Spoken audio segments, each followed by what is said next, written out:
ನಮ್ಮನ್ನು ಬಹಳವಾಗಿ ಪ್ರೀತಿ ಮಾಡಿದ ನಮ್ಮ ತಂದೆಯಾದ ದೇವರೇ, ನಿಮ್ಮ ಪರಿಶುದ್ಧವಾದ ನಾಮಕ್ಕಾಗಿ ನಿಮಗೆ ವಂದನೆಗಳನ್ನು ಸಲ್ಲಿಸುತ್ತೇವೆ. ಸ್ವಾಮಿ, ವಾರವಿಡೀ ನಮ್ಮೆಲ್ಲರ ಸಹಾಯಕನಾಗಿದ್ದುಕೊಂಡು ನೀವು ನಡೆಸಿ ಕರ್ತನೆ. ಮತ್ತೊಂದು ವಾರದಲ್ಲಿ ನಮ್ಮೆಲ್ಲರನ್ನು ಸೇರಿಸಿ ನಿಮ್ಮ ಸಮ್ಮುಖದಲ್ಲಿ ನಾವೆಲ್ಲರೂ ಸೇರಿ ನಿಮ್ಮನ್ನು ಹಾಡಲು, ಹೊಗಳಲು, ನಿಮ್ಮ ನಾಮವನ್ನು ಎತ್ತಿ ಮಹಿಮೆ ಪಡಿಸಲು, ನಿಮ್ಮ ಮಾತುಗಳನ್ನು ಕೇಳಲು ನಮಗೆ ಕೊಟ್ಟಂಥ ಈ ಅಮೂಲ್ಯವಾದಂಥ ಅವಕಾಶಕ್ಕಾಗಿ ನಿಮಗೆ ವಂದನೆಗಳು.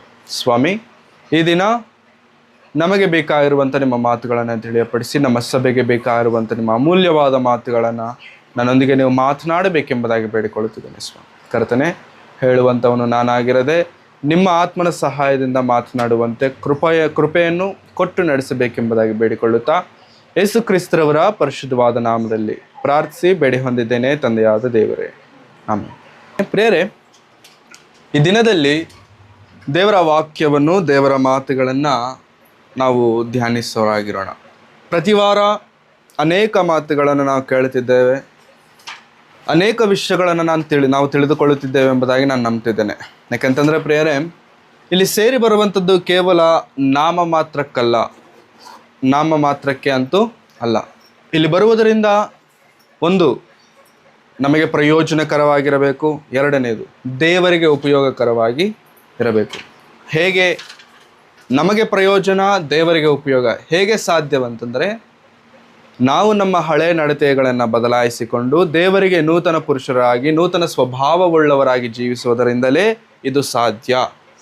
ಹಾಗಾಗಿ ದೇವರ ವಾಕ್ಯವು ನಮ್ಮನ್ನು ಬಲಪಡಿಸುವಂಥದ್ದಾಗಿದೆ, ನಮ್ಮನ್ನು ಸರಿ ಮಾಡುವಂಥದ್ದಾಗಿದೆ. ಆ ಸರಿ ಮಾಡುವಂಥ, ಬಲಪಡಿಸುವಂಥ ಮಾತುಗಳನ್ನು ಈ ದಿನದಲ್ಲಿ ಮತ್ತೊಂದು ಆವರ್ತಿ ನಾವು ಕೇಳೋದಕ್ಕೆ ಸಿದ್ಧರಾಗೋಣ. ಕೀರ್ತನೆಗಳ ಗ್ರಂಥ, ಕೀರ್ತನೆಗಳು 27ನೇ ಅಧ್ಯಾಯ.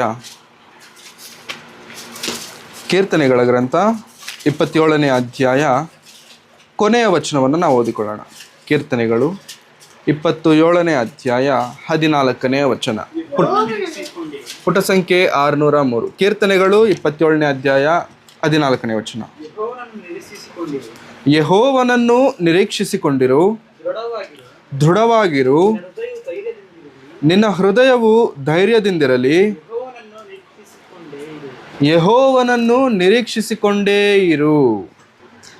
ಈ ಕೀರ್ತನೆಯ ಈ ಅಧ್ಯಾಯ ಯಾರು ಬರೀತಿದ್ದಾರೆ ಅಂತಂದರೆ ದಾವೀದನ ಕೀರ್ತನೆ. ಹೌದಾ ಪ್ರಿಯರೇ?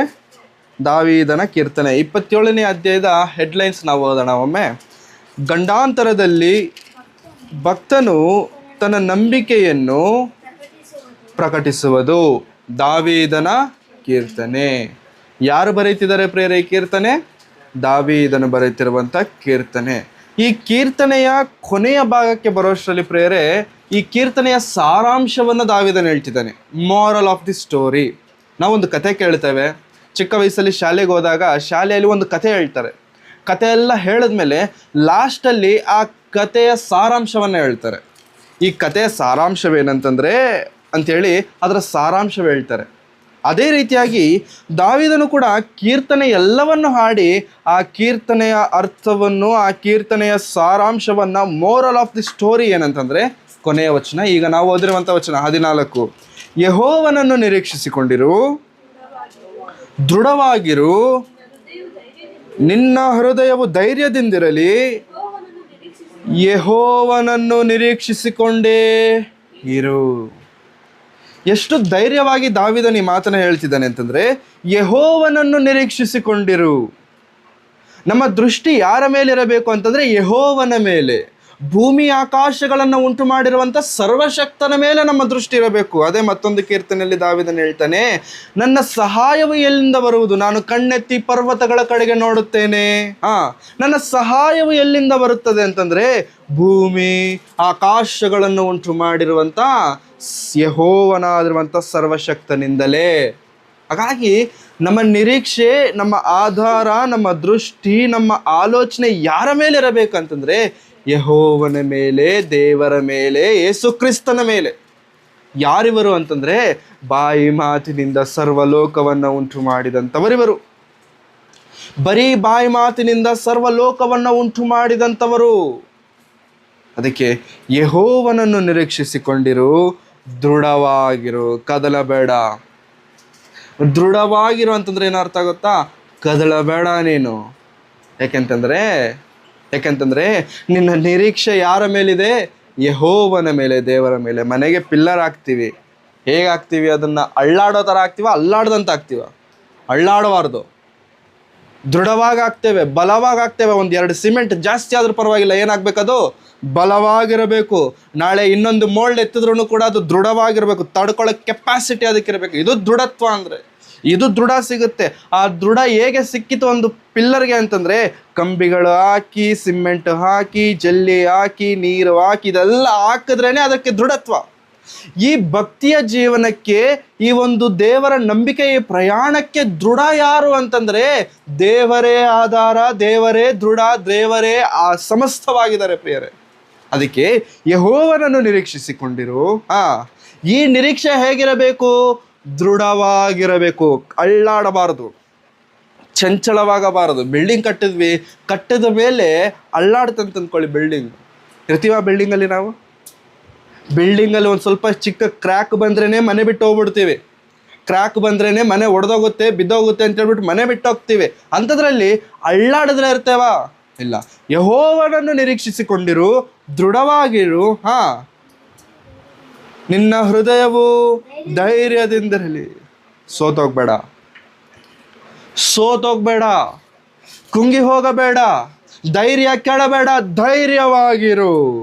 ಕಷ್ಟಗಳು ಬಂದರು ಧೈರ್ಯವಾಗಿರು, ಅನಾರೋಗ್ಯ ಬಂದರು ಧೈರ್ಯವಾಗಿರು, ಶ್ರಮೆಗಳು ಬಂದರು ಧೈರ್ಯವಾಗಿರು. ಯಾಕೆಂತಂದ್ರೆ ನಿನ್ನ ನಿರೀಕ್ಷೆ ಯಾರ ಮೇಲಿದೆ? ಯೆಹೋವನ ಮೇಲಿರುವುದರಿಂದ ಆತನು ಸಮಸ್ತವನ್ನು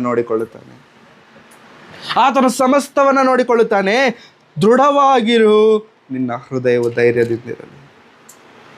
ಧೈರ್ಯದಿಂದಿರಲಿ. ಎಲ್ಲಿ ಸಿಗುತ್ತೆ ದೇವರೇ ನನಗೆ ಧೈರ್ಯ ಅಂತಂದರೆ, ಎಲ್ಲಿ ಸಿಗುತ್ತೆ ದೇವರೇ ನನಗೆ ದೃಢತ್ವ ಅಂತಂದರೆ, ನನ್ನಲ್ಲಿ, ನನ್ನ ನಾಮದಲ್ಲಿ, ನನ್ನ ಸನ್ನಿಧಾನದಲ್ಲಿ ಬಿಟ್ಟರೆ ಬೇರೆ ಎಲ್ಲೂ ನಿಮಗೆ ಸಿಗೋದಿಲ್ಲ. ಸುಸ್ತಾಗ್ತಿದೆ ಅಂದಾಗ ಮೆಡಿಕಲ್ ಶಾಪ್ಗೆ ಹೋಗ್ಬಿಟ್ಟು, ಸುಸ್ತಾಗ್ತಿದೆ ಸರ್, ನನಗೇನು ಬೇಕು ಅಂತಂದರೆ ಎಲೆಕ್ಟ್ರಾಲ್ ಪೌಡರ್ ಅಂತ ಒಂದು ಕೊಡ್ತಾನೆ. ಪೌಡರ್ ಒಂದು ಪ್ಯಾಕೆಟ್. ಆ ಪ್ಯಾಕೆಟ್ ತಗೊಂಡು ನೀರಲ್ಲಿ ಚೆನ್ನಾಗಿ ಮಿಕ್ಸ್ ಮಾಡಿ ಕುಡೀರಿ ಅಂತಾನೆ. ಕುಡಿದ ತಕ್ಷಣ ನಿಜವಾಗ್ಲೂ ಇನ್ಸ್ಟೆಂಟ್ ಎನರ್ಜಿ ಬರುತ್ತೆ. ಸ್ವಲ್ಪ ಹೊತ್ತಿರುತ್ತೆ, ಮತ್ತೆ ಸುಸ್ತಾಗ್ಬಿಡ್ತೇವೆ ನಾವು. ಆ ಇನ್ಸ್ಟೆಂಟ್ ಎನರ್ಜಿ ಎಷ್ಟರವರೆಗೂ? ಸ್ವಲ್ಪ ಸಮಯದವರೆಗೂ, ಮತ್ತೆ ಆಹಾರ ಸೇವಿಸುವವರೆಗೂ. ಎಲೆಕ್ಟ್ರಾಲ್ ಕೆಲಸ ಮಾಡೋದು ಸ್ವಲ್ಪ ಸಮಯದವರೆಗೆ, ಹೆಚ್ಚು ಕಡಿಮೆ ಅರ್ಧ ಗಂಟೆ ಅಥವಾ 1 ಅವರ್. ಆದರೆ ದೇವರ ಮೇಲಿರುವಂಥ ಈ ನಿರೀಕ್ಷೆ, ಈ ದೃಢತ್ವ, ಈ ನಂಬಿಕೆ ಎಂಥದ್ದು ಅಂತಂದರೆ ಧೈರ್ಯ ಕೊಡುತ್ತಂತೆ ಪ್ರಿಯರೇ. ಧೈರ್ಯ ಕೊಡುತ್ತೆ. ಎಂಥ ಧೈರ್ಯ ಗೊತ್ತಾ ಪ್ರಿಯರೇ? ಮೊಂಡು ಧೈರ್ಯ. ಎಂಥ ಧೈರ್ಯ ಅಂತಂದರೆ ಮೊಂಡು ಧೈರ್ಯ. ಎಲ್ಲಿಂದ ಬರುತ್ತೋ ಗೊತ್ತಿಲ್ಲ, ಹೇಗಾಗುತ್ತೋ ಗೊತ್ತಿಲ್ಲ, ಬಟ್ ಆಗುತ್ತೆ. ಇದು ಧೈರ್ಯ ಅಂದರೆ. ನಿರೀಕ್ಷೆ ಅಂತಂದರೆ ಏನಾಗುತ್ತಾ ಪ್ರಿಯರೇ? ಹೇಗೆ ಆಗುತ್ತೋ ಗೊತ್ತಿಲ್ಲ, ಹೇಗೆ ಬರುತ್ತೋ ಗೊತ್ತಿಲ್ಲ, ಹೇಗೆ ನಡೆಯುತ್ತೋ ಗೊತ್ತಿಲ್ಲ, ಆದರೆ ಎಲ್ಲವೂ ಆಗುವಂಥದ್ದೇ ಧೈರ್ಯ. ಯಾಕೆಂತಂದರೆ ನಾನು ನಂಬುತ್ತಿರುವಂಥ ದೇವರಿಗೆ ಸಮಸ್ತವೂ ಸಾಧ್ಯ. ಇದು ನನ್ನ ನಂಬಿಕೆ ಇರುವಂಥ ದೇವರಿಗೆ ಸಮಸ್ತವೂ ಸಾಧ್ಯ. ಅದಕ್ಕೆ ನಾನು ಹೆದರೋದಿಲ್ಲ, ಅದಕ್ಕೆ ನಾನು ಕದಲೋದಿಲ್ಲ, ಅದಕ್ಕೆ ನಾನು ಚಿಂತೆ ಮಾಡಲ್ಲ, ಅದಕ್ಕೆ ನಾನು ಯಾವುದ ಬಗ್ಗೆನೂ ಕೂಡ ನಾನು ಜಾಸ್ತಿ ತಲೆ ಕೆಡಿಸ್ಕೊಳ್ಳೋದಕ್ಕೆ ಹೋಗಲ್ಲ. ಯಾಕೆಂತಂದರೆ ನನ್ನ ದೇವರು ನನ್ನ ಪಕ್ಷದಲ್ಲಿದ್ದಾರೆ. ಮುಂದಕ್ಕೆ ಏನು ಹೇಳ್ತಿದ್ದಾರೆ ನೋಡಿ, ಮುಂದಕ್ಕೆ ಓದಿ. ನಿನ್ನ ಹೃದಯವು ಧೈರ್ಯದಿಂದಿರಲಿ, ಯೆಹೋವನನ್ನು ನಿರೀಕ್ಷಿಸಿಕೊಂಡೇರು. ಅಷ್ಟೇ. ನಿನ್ನ ಜೀವನದಲ್ಲಿ ನೀನು ಮಾಡಬೇಕಾಗಿರುವಂಥ ಅತಿ ದೊಡ್ಡ ಕೆಲಸ ಏನಾದರೂ ಇದೆಯಾ ಅಂತಂದರೆ ಯೆಹೋವನನ್ನು ನಿರೀಕ್ಷಿಸಿಕೊಂಡೇ ಇರು. ದೀರ್ಘ ಇದೆ ನೋಡಿ, ನಿರೀಕ್ಷಿಸಿಕೊಂಡೇ.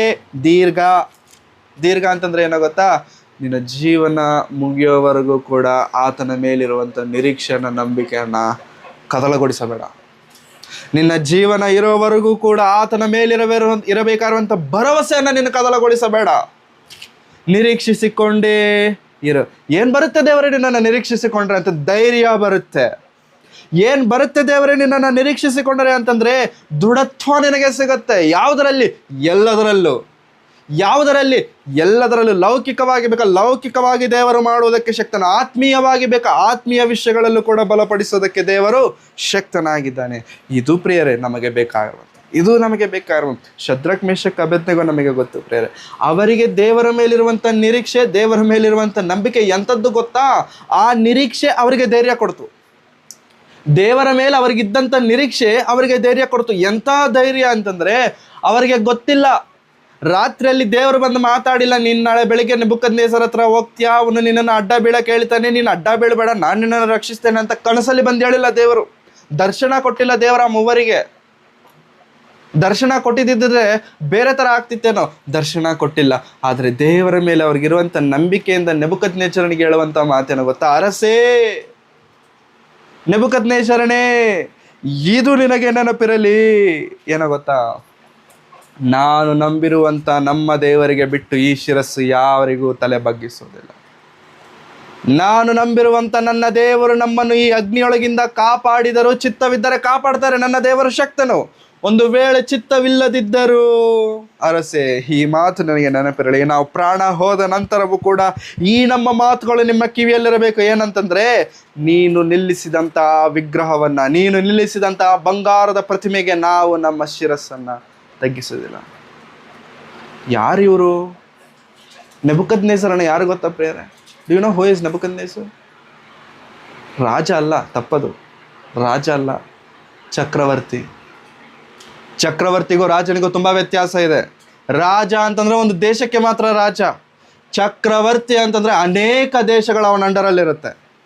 ಅನೇಕ ದೇಶಗಳು ಅವನ ಅಂಡರಲ್ಲಿರುತ್ತೆ. ಅಲೆಕ್ಸಾಂಡರ್ ದಿ ಗ್ರೇಟ್ ಯಾಕಂತಂದ್ರು ಗ್ರೇಟ್ ಅಂತಂದರೆ ಅವನು ಚಕ್ರವರ್ತಿ. ಈಸ್ ನಾಟ್ ಎ ಕಿಂಗ್, ಅವನು ಚಕ್ರವರ್ತಿ. ನೆಬೂಕದ್ನೆಚ್ಚರನ ಯಾರು ಗೊತ್ತಾ? ಚಕ್ರವರ್ತಿ. 7 ವಂಡರ್ಸ್ ಗೊತ್ತಲ್ಲ ಪ್ರಿಯರೇ ನಮಗೆ? 7 ವಂಡರ್ಸ್. ಈ 7 ವಂಡರ್ಸಲ್ಲಿ ಒನ್ ಆಫ್ ದಿ ವಂಡರ್ ಯಾವುದು ಗೊತ್ತಾ? Hanging gardens. Hanging gardens. ಈ ಹ್ಯಾಂಗಿಂಗ್ ಗಾರ್ಡನ್ಸ್ ಕಟ್ಟಿಸಿದಂಥವನೇ ನೆಬೂಕದ್ನೆಚ್ಚರ್. ಈ ಹ್ಯಾಂಗಿಂಗ್ ಗಾರ್ಡನ್ಸ್ ಯಾಕೆ ನೆಬೂಕದ್ನೆಚ್ಚರನೇ ಕಟ್ಟಿಸಿದ್ಯಾ ಅಂತಂದರೆ, ಫ್ರೀ ಇದ್ದಾಗ ಎಂಜಾಯ್ಮೆಂಟ್ಗೋಸ್ಕರ, ಪ್ರಕೃತಿಯನ್ನು ನೋಡೋದಕ್ಕೋಸ್ಕರ ಒಂದು ದೊಡ್ಡ ಬೆಟ್ಟನೇ ಸರಿಯಾಗಿ ಎಲ್ಲ ಕ್ಲೀನ್ ಮಾಡಿಕೊಂಡು ಅವನಿಗೆ ಇಷ್ಟ ಬಂದಂಗೆ ಮಾಡಿದ್ದಾನೆ, ಎಲ್ಲವನ್ನು ಮಾಡಿದ್ದಾನೆ. ಅದು ಇವತ್ತು ಚರಿತ್ರೆಯಲ್ಲಿ ಒಂದು ವಿಂತ ಅಂತಾರಲ್ಲ, ವಂಡರ್ ಆಗಿ ವಿಚಿತ್ರವಾಗಿ ನಿಂತಿದೆ. ಅಂಥ ನೆಬೂಕದ್ನೆಚ್ಚರನ ಮುಂದೆ 3 ಯೌವನಸ್ಥರು ನಿಂತುಕೊಂಡು ಆಡುತ್ತಿರುವಂಥ ಮಾತುಗಳೇ, ಅರಸೇ, ಇದು ನಿನಗೆ ನೆನಪಿರಲಿ. ನನ್ನ ದೇವರ ಚಿತ್ತವಿದ್ದು ದೇವರು ನಮ್ಮನ್ನು ಕಾಪಾಡಿದರೆ ಸರಿ, ಒಂದು ವೇಳೆ ಕಾಪಾಡದೆ ಹೋದರು ನಾವು ನಿನ್ನ ಪ್ರತಿಮೆಗೆ ತಲೆ ತಗ್ಗಿಸುವುದಿಲ್ಲ. ದಾನಿಯೇಲನ ಗ್ರಂಥ 4ನೇ ಅಧ್ಯಾಯ 3ನೇ ಅಧ್ಯಾಯ 16ನೇ ವಚನದಲ್ಲಿ ಆ ಮಾತಿರುತ್ತೆ. ಒಂದ್ಸತಿ ಓದೋಣ. ಇದನ್ನು ಕೇಳಿ ಶದ್ರಕ್, ಮೇಷಕ್, ಅಬೇದ್ನೆಗೋ ಎಂಬವರು ರಾಜನಿಗೆ, ನೆಬೂಕದ್ನೆಚ್ಚರನೇ, ಈ ವಿಷಯದಲ್ಲಿ ನಾವು ನಿನಗೆ ಏನು ಹೇಳಬೇಕಾಗಿಲ್ಲ. ಅರಸೇ, ನಾವು ಸೇವಿಸುವ ದೇವರಿಗೆ ಚಿತ್ತವಿದ್ದರೆ ಆತನು ದಗದಗನೆ ಉರಿಯುವ ಆವಿಗೆಯೊಳಗಿಂದ ನಮ್ಮನ್ನು ಬಿಡಿಸಬಲ್ಲನು. ಹೇಗೋ ನಿನ್ನ ಕೈಯಿಂದ ನಮ್ಮನ್ನು ಬಿಡಿಸುವನು. ಚಿತ್ತವಿಲ್ಲದಿದ್ದರೂ ರಾಜನೇ, ಇದು ನಿನಗೆ ತಿಳಿದಿರಲಿ. ಏನದು? ನಾವು ನಿನ್ನ ದೇವರುಗಳನ್ನು ಸೇವಿಸುವುದಿಲ್ಲ. ನೀನು ನಿಲ್ಲಿಸಿದ ಬಂಗಾರದ ಪ್ರತಿಮೆಯನ್ನು ಪೂಜಿಸುವುದಿಲ್ಲ ಎಂದು ಉತ್ತರ ಕೊಟ್ಟರು. ಶದ್ರಕ್, ಮೇಷಕ್, ಅಬೇದ್ನೆಗೋ ಈ 3 ಧೈರ್ಯ ಎಲ್ಲಿಂದ ಬಂತು ಅಂತಂದರೆ, ಎಲ್ಲಿಂದ ಬಂತು? ರಾತ್ರಿ ಕನಸಲ್ಲಿ ಬಂದಾಗ ದೇವರು ಹೇಳಿದ್ರೆ ಧೈರ್ಯ ಬಂತ? ರಾತ್ರಿ ದೇವರು ದರ್ಶನ ಕೊಟ್ಟಿದ್ದಕ್ಕೆ ಧೈರ್ಯ ಬಂತ ಅವರಿಗೆ? ಎಲ್ಲಿಂದ ಬಂತು ಧೈರ್ಯ? ಆತನ ಮೇಲಿದ್ದಂಥ ನಿರೀಕ್ಷೆ. ದಿನ ಪ್ರಿಯರೇ, ದೇವರ ಮೇಲೆ ನಿಮಗೆ ನಮಗೆ ಎಷ್ಟು ನಿರೀಕ್ಷೆ ಇದೆ? ಎಷ್ಟು ಅಂದಾಗ ಎಷ್ಟದು? 1 kg, 2 kg ಹೇಗೆ ಅದನ್ನು ಅಳತೆ ಮಾಡಲಿಕ್ಕಾಗತ್ತೆ? 1 ಲೀಟ್ರು, 2 ಲೀಟ್ರು, ಹೇಗೆ ಅದನ್ನು ಅಳತೆ ಮಾಡಲಿಕ್ಕಾಗತ್ತೆ? ಎಷ್ಟು ನಂಬಿಕೆ ನಮ್ಮ ಹತ್ರ ಇದೆ, ಎಷ್ಟು ನಿರೀಕ್ಷೆ ಉಳ್ಳವರಾಗಿ ದೇವರ ವಿಷಯದಲ್ಲಿ ನಾವಿದ್ದೇವೆ. ಎಷ್ಟು ನಿರೀಕ್ಷೆ ಇದೆಯೋ ಅಷ್ಟು ಪ್ರತಿಫಲ ದೇವರು ನಮಗೆ ಕೊಡ್ತಾರೆ. ಎಷ್ಟು ನಂಬಿಕೆ ನಮಗೆ ದೇವರ ಹತ್ರ ಇದೆಯೋ ಅಷ್ಟು ಪ್ರತಿಫಲ ದೇವರು ನಮಗೆ. ದಿನ ದೇವರ ಸಮ್ಮುಖದಲ್ಲಿ ಕುಳಿತಂಥ ನಮ್ಮಲ್ಲಿ ಎಷ್ಟು ನಿರೀಕ್ಷೆ ಇದೆ? ದೇವರು ನನ್ನನ್ನು ನಡೆಸುತ್ತಾನೆ ಅನ್ನುವ ಭರವಸೆ ಎಷ್ಟು ಮಂದಿಗಿದೆ ದೇವರ ಮೇಲೆ? ದೇವರು ನನ್ನ ಜೀವನದಲ್ಲಿ ಮಾಡುತ್ತಾನೆ ಅನ್ನುವಂಥ ನಂಬಿಕೆ ಎಷ್ಟು ಮಂದಿಗೆ ಇದೆ ದೇವರಲ್ಲಿ? ಅದು ಇದ್ದರೆ ಅದು ಇದ್ದರೆ ಸಾಸಿವೆ ಕಾಲಷ್ಟು ವಿಶ್ವಾಸ ನಿನ್ನಲ್ಲಿ ನನ್ನಲ್ಲಿ ದೇವರು ಕಂಡರೆ ನಿನಗೇನು ಬೇಕಾದರೂ ಕೇಳು, ನಾನು ನಿನಗೆ ಕೊಡ್ತೇನೆ. ಎಷ್ಟು ನಂಬಿಕೆ? ಸಾಸಿವೆ ಕಾಳಷ್ಟು. ಸತ್ಯವೇದದಲ್ಲಿ ಒಂದು ಭಕ್ತನಿದ್ದಾನೆ ಪ್ರೇರೆ. ಆ ಭಕ್ತನನ್ನು ನಾವು ನೋಡೋಣ. ವಿಮೋಚನ ಕಾಂಡ, ಆದಿಕಾಂಡದ ನಂತರ ಬರುವಂಥ ಪುಸ್ತಕ. 3ನೇ ಅಧ್ಯಾಯ 4ನೇ ಅಧ್ಯಾಯ 2 ಅಧ್ಯಾಯಗಳನ್ನು ನಾವು ಮಾತನಾಡ್ಕೊಳ್ತೇವೆ ಈಗ. 3 ಮತ್ತು 4 ಅಧ್ಯಾಯಗಳು ಯಾರ ಬಗ್ಗೆ ಇದು ಪ್ರಿಯರೇ? ಯಾರ ಬಗ್ಗೆ ಇದು? ಮೋಶೆಯ ಬಗ್ಗೆ. ಯಾರು? ಮೋಶೆ ಬಗ್ಗೆ ಏನು ಮಾತಾಡ್ಕೋಬೇಕು ಈ ಸಂದರ್ಭದಲ್ಲಿ ಅಂತಂದರೆ, ಮೋಶೆ ಅರಸನು. ಹೌದಾ? ಮೋಶೆ ಅರಸನು ಅಂತಂದರೆ ಫರೋಹನ ಮನೆಯಲ್ಲಿ ಬೆಳೆದಂಥವನು. ಎಷ್ಟು ಅಧಿಕಾರ ಇರಬೇಕು, ಎಷ್ಟು ಆಡಂಬರ ಇರಬೇಕು. ಫರೋಹನ್ ಅಂತಂದರೆ ಎಲ್ಲ ರಾಜರ ಥರ ಒಂದು ರಾಜ? ನೋ. ಫರೋಹನು ಯಾವ ದೇಶಕ್ಕೆ ರಾಜ ಹೇಳಿ? ಫರೋ ಯಾವ ದೇಶಕ್ಕೆ ರಾಜ? ಐಗುಪ್ತ ದೇಶಕ್ಕೆ ರಾಜ. You know history? Do you know history? The first civilization in the world. First civilization in the world, Mesopotamian civilization. Correct? Am I wrong? Mesopotamian civilization. ಅದು ಎಲ್ಲಿಂದ ಪ್ರಾರಂಭವಾಯಿತು ಗೊತ್ತಾ? ಐಗುಪ್ತ ದೇಶದಿಂದ ಪ್ರಾರಂಭವಾಗಿದೆ. The first civilised country in the world. ನಾಗರಿಕತೆ ಉಳ್ಳಂಥ ಪ್ರಪ್ರಥಮವಾದಂಥ ಚರಿತ್ರೆ ಉಳ್ಳಂಥ ದೇಶದಲ್ಲಿ ಜನಿಸಿದಂಥವನು, ಆ ದೇಶಕ್ಕೆ ಅರಸನಾಗಿರುವಂಥ ಫರೋಹನ ಮನೆಯಲ್ಲಿ ಬೆಳೆದಂಥವನು ಮೋಶೆ. It's not an ordinary person. ಮೋಶೆ ಫರೋಹನ ಮನೆಯಲ್ಲಿ ಬೆಳೆದರೂ ಕೂಡ ಪ್ರಿಯರೇ, ಫರೋಹನ ಮಗನೆನಿಸಿಕೊಳ್ಳುವುದಕ್ಕೆ ಅವನಿಗೆ ಇಷ್ಟ. ಒಂದು ದಿನ ಯಾರೋ ಜಗಳ ಆಡ್ತಿರ್ಬೇಕಾದ್ರೆ ಕೊಂದುಬಿಟ್ಟ. ಒಬ್ಬನು ಐಗುಪ್ತನು, ಇನ್ನೊಬ್ಬನು ಇಸ್ರಾಯೇಲ್ನು ಕೊಂದುಬಿಟ್ಟ.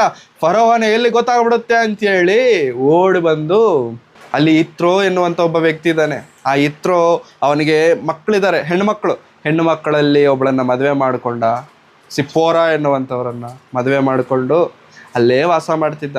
ರಾಜನಾಗಿದ್ದಂಥವನು ಇವಾಗ ಕುರಿಗಳನ್ನು ಮೇಯಿಸುವಂಥವನಾಗಿದ್ದಾನೆ.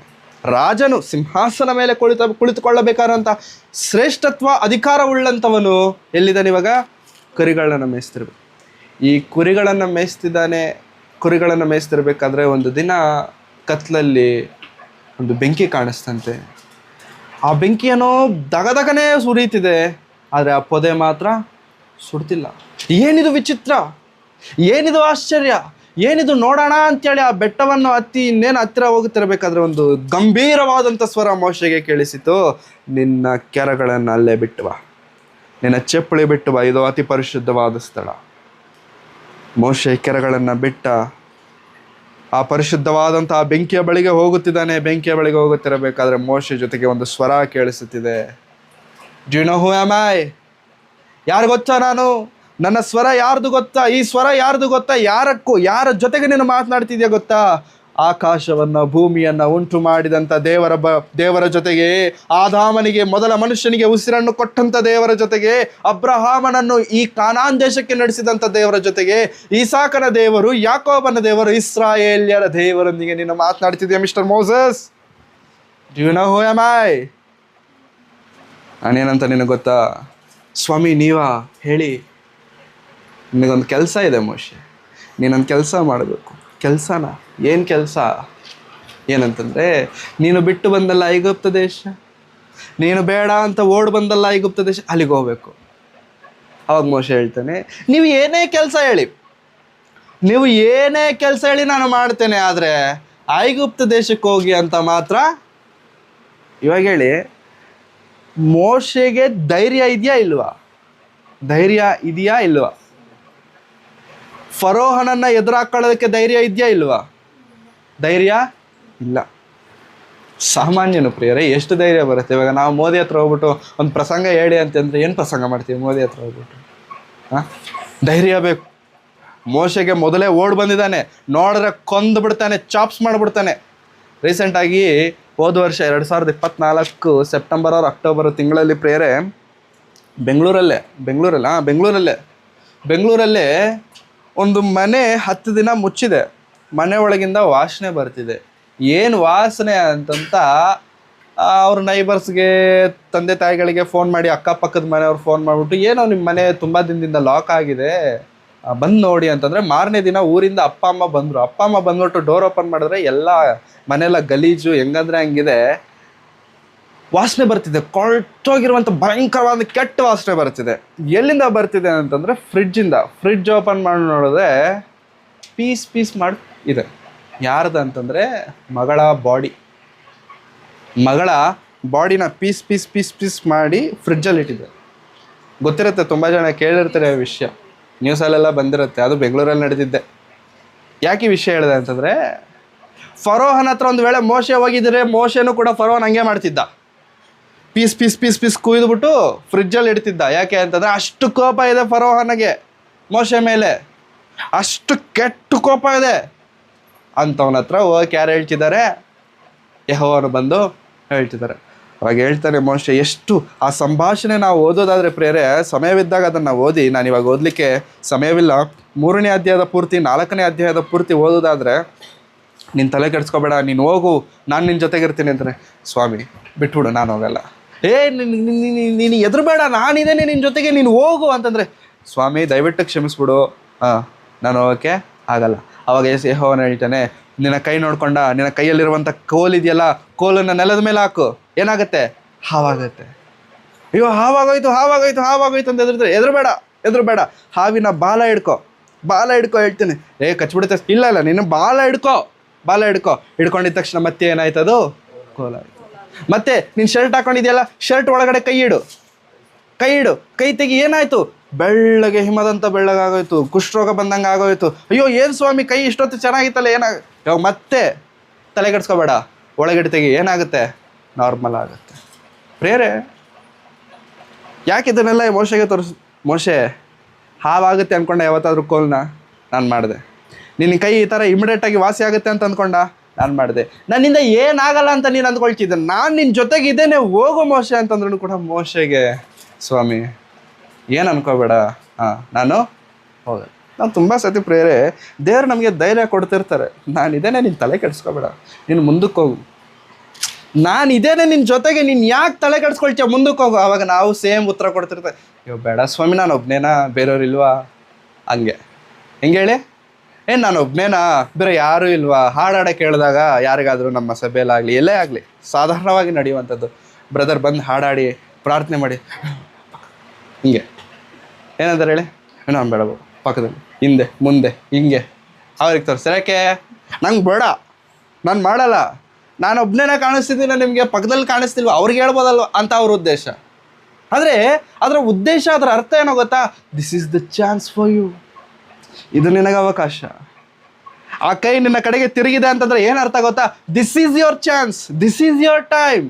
ಅವಾಗ ನನಗಾಗಲ್ಲ ಅಂತ ಅಂದ್ಬಿಟ್ರೆ ಅಂತ ಅಂದ್ಕೊಳ್ಳಿ, ನೆಕ್ಸ್ಟ್ ಟೈಮ್ ನಮ್ಮನ್ನು ಕರೆಯೋಕ್ಕೂ ಕೂಡ ಹೋಗಲ್ಲ, ನೆಕ್ಸ್ಟ್ ಟೈಮ್ ನಿಮ್ಮ ಹೆಸರು ಕೂಡ ಹೇಳ್ಕೊಳ್ಳೋ. ಮೋಶನು ಕೂಡ ಅದನ್ನೇ ಮಾಡ್ತಿದ್ದಾರೆ. ನಾನು ಒಬ್ಬನೇ, ಪಕ್ಕದಲ್ಲಿ ಯಾರೂ ಇಲ್ವಾ, ಪಕ್ಕದೂರಲ್ಲಿ ಯಾರೂ ಇಲ್ವಾ, ಅಷ್ಟು ದೂರ ನನ್ನನ್ನು ಕಳಿಸೋದ್ರ ಬದಲು ಐಗುಪ್ತ ದೇಶದಲ್ಲೇ ಯಾರೊಬ್ಬರನ್ನ ನೀನು ಆರಿಸ್ಕೊಂಡು ಕಳಿಸ್ಬೋದಲ್ವ? ನನಗೆ ಹೋಗೋಕ್ಕಾಗಲ್ಲ ಸ್ವಾಮಿ, ಬಿಟ್ಬಿಡು, ನನಗೆ ಮಾತಾಡೋಕ್ಕಾಗಲ್ಲ ಸ್ವಾಮಿ, ಬಿಟ್ಬಿಡು, ನನಗೆ ಬಾಯಿ ಬರಲ್ಲ ಸ್ವಾಮಿ ಅಂತ ಹೇಳ್ತಾನೆ. 4ನೇ ಅಧ್ಯಾಯ ನೋಡಿ, 4ನೇ ಅಧ್ಯಾಯ 10ನೇ ವಚನನಾ? 10. ಆದರೆ ಮೋಶೆ ಯೆಹೋವನಿಗೆ, ಸ್ವಾಮಿ ನಾನು ಮೊದಲಿನಿಂದಲೂ ನಿನ್ನ ದಾಸನ ಸಂಗಡ ಮಾತಾಡಿದ ಮೇಲೆಯೂ ವಾಕ್ಚಾತುರ್ಯವಿಲ್ಲದವನು, ನನ್ನ ಮಾತು ನಾಲಿಗೆಯು ಮಂದವಾಗಿವೆ ಎಂದು ಹೇಳಲು. ಆವಾಗ ದೇವರು ಹೇಳ್ತಿದ್ದೆ, ಮೋಶೆ ಏನು ರೀಸನ್ ಹೇಳ್ತಿದ್ದಾನೆ ಗೊತ್ತಾ? ಸಿಲ್ಲಿ ರೀಸನ್ ಹೇಳ್ತಿದ್ದಾನೆ. ಯಾಕೋ ಸ್ಕೂಲ್ ವರ್ಕ್ ಹೋಮ್ ವರ್ಕ್ ಬರ್ದಿಲ್ಲ ಅಂತಂದಾಗ ಸ್ಕೂಲಲ್ಲಿ ಮಕ್ಕಳು ಹೇಳ್ತಾರೆ ನೋಡಿ ಟೀಚರ್ಗೆ, ಏನು ರೀಸನ್ ಅಂತಂದರೆ ಕಾಣದೇ ಇರುವಂಥ ರೀಸನ್ಗಳು, ಕಾಣಿಸೋ ರೀಸನ್ ಅಲ್ಲ ಇವೆಲ್ಲ, ಕಾಣದೇ ಇರುವಂಥ. ಮೋಶೆನೂ ಕೂಡ ಅಂಥ ರೀಸನ್ ಹೇಳ್ತಿದ್ದಾನೆ. ಸ್ವಾಮಿ ಇಷ್ಟೊತ್ತು ನನ್ನ ಜೊತೆ ನೀನು ಮಾತಾಡ್ತಿದ್ಯಾ, ರಾತ್ರಿ ಎಲ್ಲ ಮಾತಾಡಿದ್ಯಾ, ಇಷ್ಟೊತ್ತು ನಿನಗೆ ಅರ್ಥ ಆಗಿಲ್ವಾ? ಏನು ಅರ್ಥ ಆಗಿಲ್ಲ ಮೋಶೆ? ನನ್ನ ಬಾಯಿ ತೊದಲು, ನನ್ನ ನಾಲಿಗೆ ಮಂದ, ನನ್ನ ಮಾತುಗಳು ಮಂದ. ಕೆಲವೊಬ್ರು ನೋಡಿ ಪ್ರೇರೆ ಮಾತಾಡಬೇಕಾದ್ರೆ ದೇವರು ಅನ್ನೋದಕ್ಕೆ ರಾ ಬರಲ್ಲ ಅವ್ರಿಗೆ, ರಾ ಅನ್ನೋದು ಲಾ ಥರ ಕೇಳಿಸುತ್ತೆ, ದೇವಳು ಅಂತಾರೆ ಅವರು. ಅಂದರೆ ಅದು ಅವ್ರು ತಪ್ಪಲ್ಲ, ಅವರ ನಾಲಿಗೆ ಏನಾಗಿರುತ್ತೆ? ಮಂದ ಆಗಿರುತ್ತೆ. ಅವ್ರ ನಾಲಿಗೆ ಮಂದವಾಗಿರೋದ್ರಿಂದ ಮಾತುಗಳು ಅದೇ ಥರ ಬರ್ತವೆ, ನಾಲಿಗೆನೂ ಕೂಡ ಅದೇ ಥರ. ಮೋಶೆನೂ ಕೂಡ ಅದೇ ಪರಿಸ್ಥಿತಿ. ತೆಲುಗಲ್ಲಿ ನತ್ತಿ ವಾಡು ಅಂತ ಅನ್ನತ್ತೆ ಪರ್ಟಿಕ್ಯುಲರ್ ಆಗಿ. ನತ್ತಿ ಅಂತಂದರೆ ಸ್ಟ್ಯಾಮರಿಂಗ್. ಒಂದು ಮಾತಾಡಬೇಕು ಅಂತಂದರೆ ನಾವು 2 ಸೆಕೆಂಡಲ್ಲಿ ಮಾತಾಡೋದು ಸ್ಟ್ಯಾಮರಿಂಗ್. ನತ್ತಿ ಇರೋರಿಗೆ 5 ಸೆಕೆಂಡ್ ಬೇಕಾಗುತ್ತೆ ಮಾತಾಡೋಕ್ಕೆ. ಯಾಕಂದರೆ ಒಂದು ಪದದ ಹತ್ರ, ಒಂದು ಅಕ್ಷರದ ಹತ್ರ ಸ್ಟ್ಯಾಮ್ ಆಗ್ತಿರ್ತಾರೆ, ಅಲ್ಲಿ ಸ್ಟ್ರಕ್ ಆಗ್ತಾರೆ. ಅವಾಗ ಮೋಶೆ ಹೇಳ್ತಿದ್ದಾನೆ, ಸ್ವಾಮಿ ಇಷ್ಟೊತ್ತು ಮಾತಾಡಿದೆ ನನ್ನ ಜೊತೆಗೆ, ನಾನು ಚೆನ್ನಾಗಿ ಮಾತಾಡಿದ್ನ, ಅಸಹ್ಯ ಗಲೀಜಾಗಿ ಮಾತಾಡಿದ್ದೀನಿ, ನನ್ನನ್ನು ಯಾಕೆ ಕಳಿಸ್ತೀಯಾ? ನಾನು ಹೋಗ್ಬಿಟ್ಟು ಮೋಶೆ ಹತ್ರ ಮಾತಾಡ್ಬಿಟ್ರೆ, ಫರೋವನ್ ಹತ್ರ ಮಾತ್ರ ಫಸ್ಟ್ ಹೊದ್ದು ಕಳಿಸ್ಬಿಡ್ತಾನೆ, ಬೇಡ ಅಂತಂದಾಗ ಯೆಹೋವನು ಆಡುತ್ತಿರುವಂಥ ಮಾತು ನೋಡಿ ಪ್ರಿಯರೇ. ಏನು ಹೇಳ್ತಿದ್ದಾರೆ ಯೆಹೋವನು ಅವನಿಗೆ, ಮನುಷ್ಯನಿಗೆ ಬಾಯಿ ಕೊಟ್ಟವರು ಯಾರು? ಒಬ್ಬನು ಮೂಕನಾಗಿ, ಮತ್ತೊಬ್ಬನು ಕಿವುಡನಾಗಿ, ಒಬ್ಬನು ಕಣ್ಣುಳ್ಳವನಾಗಿ, ಮತ್ತೊಬ್ಬನು ಕಣ್ಣಿಲ್ಲದವನಾಗಿ ಇಡಬೇಕೆಂದು ನೇಮಿಸಿದವರು ಯಾರು? ಯೆಹೋವನಾಗಿರುವ ನಾನಲ್ಲವೇ? ಹೀಗಿರುವುದರಿಂದ ನೀನು ಹೊರಟೋಗು, ನಾನು ನಿನ್ನ ಬಾಯಿಗೆ ಸಹಾಯಕವಾಗಿದ್ದು ನೀನು ಮಾತನಾಡಬೇಕಾದದ್ದನ್ನು ಬೋಧಿಸುವೆನು ಎಂದು ನಾನು ನಿನ್ನ ಬಾಯಿಗೆ ಏನಾಗಿರ್ತೇನೆ? ಸಹಾಯಕನ. ಯಾರ ಬಾಯಿಗೆ ಸಹಾಯಕರಾಗಿರ್ತಾರೆ ಪ್ರಿಯರೇ? ಯಾರು? ಮೋಶೆ. ತೊದಲು ಬಾಯಿ ಉಳ್ಳವನು, ನತ್ತಿ ಉಳ್ಳವನು. ನತ್ತಿನ ಕನ್ನಡದಲ್ಲಿ ಏನಂತಾರೆ? any ಪರ್ಟಿಕ್ಯುಲರ್ ವರ್ಡ್ ಇದೆಯಾ? ಕರೆಕ್ಟೇನಾ? ಓಕೆ. ತೊದಲು ಬಾಯಿ ಉಳ್ಳವನು, ಸರಿಯಾಗಿ ಮಾತಾಡ್ಲಿಕ್ಕಾಗಲ್ಲ ಅವನಿಗೆ, ಏನು ಹೇಳಬೇಕೋ ಗೊತ್ತಾಗಲ್ಲ, ಬುದ್ಧಿ ಇಲ್ಲದವನು. ಒಂದು ವೇಳೆ ಬುದ್ಧಿ ಇದ್ದಿದ್ದರೆ ಯಾಕೆ ಬರ್ತಿರಲಿಲ್ಲ, ಅಲ್ಲೇ ಇದ್ಕೊಂಡು ಏನೋ ಮ್ಯಾನೇಜ್ ಮಾಡ್ತಿದ್ದ. ಅಷ್ಟು ಧೈರ್ಯನೂ ಕೂಡ ಅವನಿಗೆ ಇಲ್ಲ. ಈ ದೇವರಿಗೆ ಹೇಳ್ತಿದ್ದಾರೆ, ಮೋಶೆ, ಬಾಯಿ ಇಲ್ಲದವರನ್ನು ಹುಟ್ಟಿಸಿದ್ದೀನಿ ನೋಡಿದ್ಯಾ?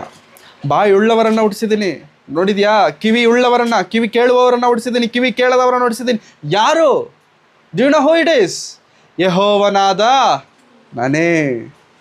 ನಿನಗೆ ಬಾಯಿ ಮಾತು ಬರ್ತಿಲ್ಲ ಅಂತ ನಿನ್ನ ತಲೆಯನ್ನೇ ಕೆಡಿಸ್ಕೋಬೇಡ, ನಿನ್ನ ಬಾಯಿಗೆ ಸಹಾಯಕನಾಗಿ ನಾನು ಇರ್ತೇನೆ. ಈ ದಿನ ಪ್ರಿಯರೇ, ದೇವರಿಗೋಸ್ಕರ ನಾವು ನಿಂತಾಗ, ದೇವರೇ ನಾನು ನಿನಗೋಸ್ಕರ ಬರ್ತೇನೆ ಎಂಬುದಾಗಿ ಬರುವಾಗ ಸಹಾಯಕನಾಗಿ ನಿಲ್ಲುವಂಥವ್ರು ಯಾರೋ ಅಲ್ಲ ಪ್ರಿಯರೇ, ದೇವರೇ. ನಾನು ಬರ್ತೇನೆ ನಿನ್ನ ಜೊತೆಗೆ, ನಾನಿರ್ತೇನೆ ನಿನ್ನ ಸಹಾಯಕನಾಗಿ. ನೀನು ಏನು ಹೇಳಬೇಕೋ ನಾನು ಹೇಳ್ತೇನೆ. ನೀನು ಏನು ಹೇಳಬೇಕು ಅಂತ ಪ್ರಿಪೇರ್ ಆಗಬೇಡ, ನೀನು ಏನು ಹೇಳಬೇಕಂತ ಬರ್ಕೊಳ್ಬೇಡ. ನಾನಿದ್ದೇನೆ, ತಲೆ ಕೆಡಿಸ್ಕೋಬೇಡ. Don't bother about that. ನಾನಿಲ್ವಾ? ನಿನ್ನನ್ನು ಕರೀತಿರೋರು ಯಾರಂತ ನೀನು ಅಂದ್ಕೊಳ್ತಿದ್ಯಾ ಮೋಶೆ? ನಿನಗೆ ದರ್ಶನ ಕೊಡ್ತಿರುವಂಥದ್ದು ಯಾರಂತ ನೀನು ಅಂದ್ಕೊಳ್ತಿದ್ಯಾ? ಈ ಕರಿವಿಕೆ ಯಾರದು? ಈ ಮಾತು ಯಾರದು? Do you even understand? ದಿನ ಈ ಮಾತುಗಳು ಕೇಳ್ತಿದ್ದೇವೆ ಅಂತಂದರೆ ಈ ಮಾತುಗಳು ಯಾರವು? It's not Wilson's word, it's God's word. ಇದು ದೇವರ ಮಾತುಗಳು. ಅದಕ್ಕೆ ನಮ್ಮ ಯೂಟ್ಯೂಬ್ ಚಾನಲ್ ಕೂಡ the word of God, the word of Wilson ಅಲ್ಲ, this is the word of God. ಹಾಗಾಗಿ ದೇವರಿಗೆ ನಾವು ಯಾವ ಪ್ರಾಧಾನ್ಯತೆಯನ್ನು ಕೊಡ್ತಿದ್ದೇವೆ ಪ್ರಿಯರೇ? ದೇವರೇ ನೀನು ನೋಡ್ಕೋತೀನಿ ಅಂದರೆ ನಾನು ಬರ್ತೀನಿ ಅಷ್ಟೇ. ಹೆಂಗಿರ್ಬೇಕು ಗೊತ್ತಾ ಪ್ರಿಯರೇ? ನೀನಿದೆಯಾ ಅಂತ ನಂಬ್ಕೊಂಡು ನಾನು ಬರ್ತಿದ್ದೇನೆ, ನನ್ನನ್ನು ಏನು ಮಾಡ್ತೀಯೋ ಮಾಡು ಅಷ್ಟೆ. ನೀನಿದೆಯಾ ಅಂತ ನಂಬ್ಕೊಂಡು ನಾನು ಬರ್ತಿದ್ದೇನೆ, ನನ್ನನ್ನು ಏನು ಮಾಡ್ತೀಯೋ ನೀನು ಮಾಡು. ಆಗೊಂದು ವೇಳೆ ದೇವರ ಹತ್ರ ಬಂದರೆ, ನಿನ್ನ ಸಾವು ನಿಂದು, ನಿನ್ನ ತಲೆ ಕೆಡಿಸ್ಕೊಳ್ಳಲ್ಲ, ಛೀ ವ್ಯಾ ಥೂ ಅಂತಾರೆ ದೇವರು. ಛೀ ವ್ಯಾ ಥೂ ಅಂತ ಲೋಕ ಅನ್ನತ್ತೆ. ದೇವರೇನಂತಾರೆ ಗೊತ್ತಾ? ಎದೆಗೆ ಅಪ್ಪಿಕೊಂಡು ನಿನ್ನ ಎಲ್ಲ ಮಲಿನವನ್ನು ತೆಗೆದು ಹಾಕಿ ಶಿಖರದ ಮೇಲೆ ನಿಲ್ಲಿಸುವನು, ಉನ್ನತವಾದಂಥ ಸ್ಥಾನದಲ್ಲಿ ನಿಲ್ಲಿಸುವನು. ಅದನ್ನು ಮಾಡುವುದಕ್ಕೆ ಶಕ್ತನು ದೇವರು. ದೇವರು ದೇವರು ನಿನ್ನ ಬಾಯಿಗೆ ಸಹಾಯಕನಾಗಿ ನಾನು ಇರ್ತೇನೆ. ಇಷ್ಟು ಹೇಳಿದ್ರು ಕೂಡ ಮೋಶೆ ಸ್ಯಾಟಿಸ್ಫೈ ಆಗಿಲ್ಲ. ಇಷ್ಟು ಹೇಳಿದ್ರು ಕೂಡ ಮೋಶೆ ತಲೆ ತಗ್ಗಿಸಿಲ್ಲ. ಆಯಿತು ಸ್ವಾಮಿ ನಾನು ಹೋಗ್ತೇನೆ ಅಂತ ಹೇಳ್ತಿಲ್ಲ. ಆಯಿತು ನಾನು ಹೋಗ್ತೇನೆ, ನೀನು ತಲೆ ಕೆಡಿಸ್ಕೋಬೇಡ, ಇಷ್ಟು ಧೈರ್ಯ ಕೊಟ್ಟಿದೆಯಲ್ಲ ನಾನು ಹೋಗ್ತೇನೆ ಬಿಡು ಅಂತ ಹೇಳ್ತಿಲ್ಲ ಪ್ರೇಯರ್. 13ನೇ ವಚನಕ್ಕೆ ಬಂದಾಗ ಮತ್ತೇನು ಹೇಳ್ತಿದ್ದಾನೆ ನೋಡಿ, 13ನೇ ವಚನ. ಅದಕ್ಕೆ ಮೋಶೆ, ಸ್ವಾಮಿ ಈ ಕಾರ್ಯಕ್ಕೆ ಬೇರೊಬ್ಬನನ್ನು ನೇಮಿಸಬೇಕು ಎನ್ನಲು. ಏನು ಹೇಳ್ತಿದ್ದಾನೆ? ಏನು ಹೇಳ್ತಿದ್ದಾನೆ? ನಾನೊಬ್ಬನೇನಾ? ನನ್ನನ್ನು ಯಾಕೆ ಸ್ವಾಮಿ ಟಾರ್ಚರ್ ಕೊಡ್ತಿದ್ಯಾ? ಹೌದಲ್ಲ? ದೇವ್ರ ವಾಕ್ಯ 1 hour ಹೇಳ್ಬಿಟ್ರ ಟಾರ್ಚರ್, ಬರೀ ಟಾರ್ಚರಪ್ಪ. ಚರ್ಚ್ಗೆ ಹೋದ್ರೆ ಎಷ್ಟೊತ್ತು ವಾಕ್ಯ ಹೇಳೋದು? ಎಷ್ಟೊತ್ತು ಹೇಳಬೇಕು ವಾಕ್ಯ? ಕಟ್ಟೆ ಕೊಟ್ಟೆ ತೆಚ್ಚೆ ಅಂದರೆ ಓದ್ವಾ, ಒಡೆದ್ವಾ, ಹಿಡ್ಕೊಂಡ್ವಾ, ಅಷ್ಟೇ. ಏನು ಕತೆ ಪುರಾಣ ಎಲ್ಲ ಹೇಳಿದ್ರೆ ಯಾರು ಕೇಳ್ಕೊಂಡು ಕೂತ್ಕೊಳ್ತಾರೆ? ಒಂದು ಸತಿ ನಮ್ಮ ಊರಿಗೆ ಹೋಗಿದ್ವಿ ಪ್ರೇಯರೆ. ನಮ್ಮ ಊರು ಎಲ್ಲೋ ಹೋಗಿದ್ರಿ. ಹೋದಾಗ ಮೆಸೇಜ್ ಹೇಳಿ ಅಂತ ಹೇಳಿದ್ರು ತೆಲುಗಲ್ಲಿ. ಹೇಳ್ತಿದ್ದೀನಿ. 10 ನಿಮಿಷ ಆಯ್ತು ಅಷ್ಟೇ. 10 ನಿಮಿಷ ಆಯಿತು. ಇನ್ನೂ ನನ್ನ ಟಾಪಿಕ್ಗೆ ಬಂದಿಲ್ಲ. 10 ನಿಮಿಷ ಆಯಿತು. ಹಿಂದೆಯಿಂದ ನನಗೆ ಅರ್ಥ ಆಗಿಲ್ಲ. ಇನ್ನೊಂದು 5 ನಿಮಿಷ ಆದಮೇಲೆ ಆ ಯಪ್ಪನೇ ಸೈಡಿಗೆ ಬಂದ್ಬಿಟ್ಟು ಈಗ ಚಾಲು ಆಪೆ ಅಂತಂದರು. ಈಗ ಚಾಲು ಇಂಥಸೇಪ್ ಮಾತಾಡ್ತಾ ಅಂತಂದರು. 15 ನಿಮಿಷಕ್ಕೆ ಅವ್ರಿಗೆ ಹೆಂಗಿರಬೇಕು? ಹೋಗಿ దేవుడు మిమ్మల్ని ఆశీర్వదిస్తాడు, బేఫికర్గా ఉండండి, బిందాస్గా ఉండండి, తాగండి, తందనాలు ఆడండి, దేవుడు చూసుకుంటాడు, ఆమేన్ అని చెప్పి వచ్చేయాలి అంతే. ఎక్కువ మాట్లాడామంటే నిన్ను అక్కడ ఉంచరు. ఎక్కువసేపు మాట్లాడతానంటే నీకు ఆ స్టేజ్ కదా, లైట్లు ఆపేస్తారు. దిగిపో, మైక్ బిక్కుంటారు, వచ్చేయి. ಯಾಕಂತಂದರೆ ದೇವರ ವಾಕ್ಯ ಕೇಳಬೇಕು ಅಂತಂದರೆ ನಮ್ಗೆ ಏನು ಗೊತ್ತಾ? ಟಾರ್ಚರ್ ಇದ್ದಂಗೆ. ಹೆಂಗೆ ಅಂತಂದರೆ ರೂಮಲ್ಲಿ ಕೂಡ ಹಾಕ್ಬಿಟ್ಟು ಹೊಡೆದಂಗೆ. ಹಿಟ್ಲರ್ ಗೊತ್ತಲ್ಲ ಪ್ರಿಯರೇ? ಹಿಟ್ಲರು ಈ ಯಹೂದ್ಯರು ಇದ್ದಾರಲ್ಲ, ಯಹೂದ್ಯರು ಅಥವಾ ಶತ್ರುಗಳು ಯಾರಾದರೂ ಇದ್ರೋ ಅವ್ರನ್ನ ಹೆಂಗೆ ಸಾಯಿಸ್ತಿದ್ದ ಗೊತ್ತಾ? ಒಂದು ರೂಮಲ್ಲಿ ಕೂಡ ಹಾಕ್ಬಿಟ್ಟು, ಏರ್ ಟೈಟ್ ರೂಮಲ್ಲಿ, ಅಂದರೆ ಗಾಳಿ ಹೊರಗೋಗಲ್ಲ, ಒಳಗೆ ಬರಲ್ಲ, ಆ ರೂಮಲ್ಲಿ ಕೂಡ ಹಾಕ್ಬಿಟ್ಟು, ರೂಮಲ್ಲಿ ಒಂದು ತೂತ್ ಹೋಲ್ ಮಾಡಿರ್ತಾನೆ. ಆ ಹೋಲಲ್ಲಿ ಗ್ಯಾಸ್ ಕಳಿಸ್ಕೊಡ್ತಾನೆ. ಅದು ಯಾವ ಗ್ಯಾಸು? ಪರ್ಟಿಕ್ಯುಲರ್ ಗ್ಯಾಸ್ ಕಳಿಸ್ಕೊಡ್ತಾನೆ ಅಷ್ಟೇ. ಆ ಗ್ಯಾಸು ಕುಡಿದು ಗಾಳಿ ಇಲ್ಲ, ಬರೀ ಗ್ಯಾಸೇ. ಕುಡಿದು ಸಫಸ್ಟಿಕೇಟ್ ಆಗಿಬಿಟ್ಟು ಈ ದೇಹಕ್ಕೆ ಬೇಕಾಗಿರುವಂಥದ್ದು ಗಾಳಿ ಬದಲಾಗಿ ವಿಷ ಹೋಗ್ತಿದೆ. ಕುಡಿದು ಸತ್ತೋಗ್ತಾರೆ. ತುಂಬ ಜನರಿಗೆ ವಾಕ್ಯ ಹೇಳ್ಬೇಕಾದ್ರೆ ಪಾಸ್ಟರ್ಸ್ ಹಂಗೆ ಕಾಣಿಸ್ತಾರೆ. ಹಿಂಗೆ ಹಿಟ್ಲರ್ ಕೂಡಾಕ್ಬಿಟ್ಟು, ಏನು ಸರ್ ನಮಗೆ ಹಿಂಸೆ? ಹೌದಲ್ವಾ? ಕೂಡಾಕ್ಬಿಟ್ಟು ಏನಿದು? ಮೋಶೆಗೆ ಹಂಗೆ ಐತೆ ಇವಾಗ.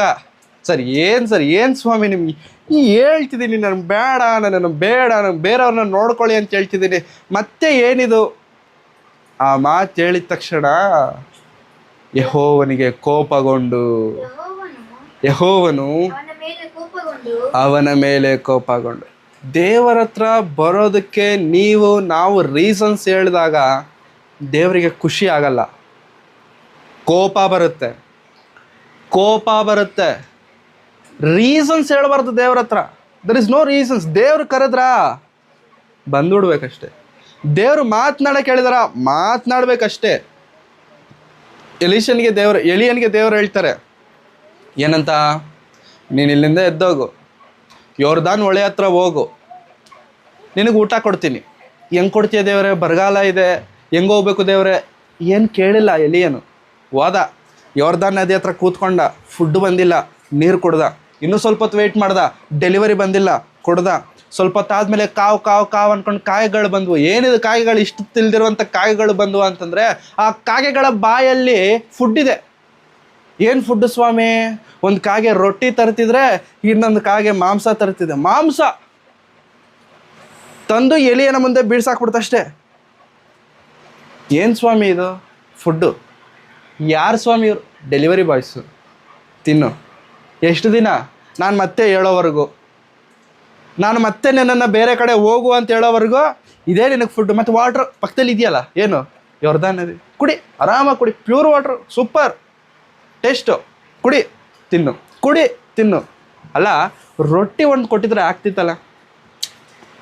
ಎಲಿಯನಿಗೆ ಹೊರಗಡೆ ಎಲ್ಲ ಬರಗಾಲ ಇದೆ, ಮಳೆ ಬೇರೆ ಇಲ್ಲ, ತಲೆ ಕೆಡಿಸ್ಬೇಡ, ಆ ರೊಟ್ಟಿ ತಿಂದ್ಕೊಂಡು ಅಡ್ಜಸ್ಟ್ ಅಂತ ಹೇಳ್ಬೋದಿತ್ತಲ್ಲ. ನಾವು ದೇವ್ರು ಕೊಟ್ಟರೆ ಹೆಂಗೆ ಕೊಡ್ತಾರೆ ಗೊತ್ತಾ ಪ್ರಿಯರೇ? ಕ್ವಾಲಿಟಿ ಐಟಮ್ ಕೊಡ್ತಾರೆ.